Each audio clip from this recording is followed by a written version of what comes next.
Friends, இன்றைக்கி மத்தியானத்துக்கு lunch என்ன குழம்புன்னு பார்க்கலாம் வாங்க. தட்டைப்பயிறு புளிக்குழம்பு வைக்க போகிறேன். தட்டைப்பயிறு அவிச்சு வச்சுருக்கேன். கத்திரிக்காய், முருங்கைக்காய், மசாலா எல்லாம் போட்டு வச்சுருக்கேன். எல்லாத்தையும் நறுக்கி வச்சுருக்கேன். இப்போ வாங்க ஃப்ரெண்ட்ஸ் எப்படின்னு பார்க்கலாம்.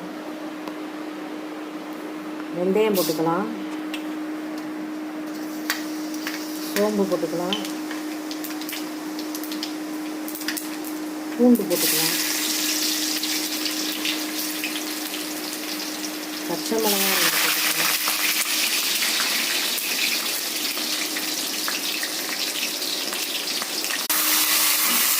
கத்திரிக்காய், முருங்கைக்காய் போட்டுக்கலாம், உப்பு போட்டுக்கலாம், மல்லித்தூள், குழம்புத்தூள், மஞ்சள்தூள் போட்டுக்கலாம், புளி தண்ணி ஊற்றிக்கலாம், பயறு போட்டுக்கலாம்.